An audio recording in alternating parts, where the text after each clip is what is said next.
அப்புறம் நியூ இயர்க்கெல்லாம் என்ன ரெசல்யூஷன் எடுத்தீங்க? சும்மா சொல்லுங்க கேட்போம்.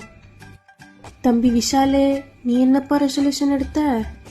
பாஸ்டர், நான் பொண்ணுங்கிட்டே பேச மாட்டேன்னு ரெசல்யூஷன் எடுத்திருக்கேன். பட்டுவா ராஸ்கல், நீ பொண்ணுகிட்ட பேசினா நானே வந்து ஒன்று உதைப்பண்டா. இதெல்லாம் ஒரு ரெசல்யூஷனாடா? இவர் மட்டும் பேசலாமா? பாஸ்டர், நியூ இயர் ரெசல்யூஷனா சீரியலே பார்க்க மாட்டேன்னு எடுத்துக்கிறேன் பாஸ்டர். நேற்று எதிர் நீச்சல்ல அதுவா பாஸ்டர்? அந்த ஆள் இல்லை. ஐயோ, சர்ச்சுக்குள்ள உட்காந்து போய் பேசுறியா? கண்டுபிடிச்சிட்டிங்களா? தகப்பன்மார்கள், தாய்மார்கள், நீங்களாச்சும் என்னப்பா ரெசல்யூஷன் எடுத்தீங்க?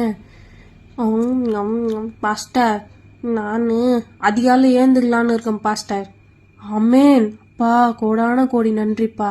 ஜாக்கிங் போனோம்ல, டாப்பா வர போட்டுச்சு. ஜாகிங்க. நியூ இயர் ரெசல்யூஷனா காஸ்மெட்டிக் திங்ஸ்லாம் வாங்குறத கம்மி பண்ணிக்கலான்னு இருக்கேன் பாஸ்டர். ஏன்னா நான் இதெல்லாம் வாங்குறதுனால என் புருஷனுடைய சம்பளத்துல இடி விழுது. ரோஸ் ஜாக், கர்த்தரே. வாய முடுங்க.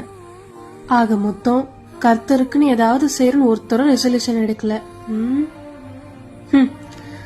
அவர் செஞ்சிருந்த நன்மையெல்லாம் நீங்க எல்லாம் நினைச்சு பார்த்திருந்தா இப்ப எப்படிலாம் பேசிருக்க மாட்டீங்களா?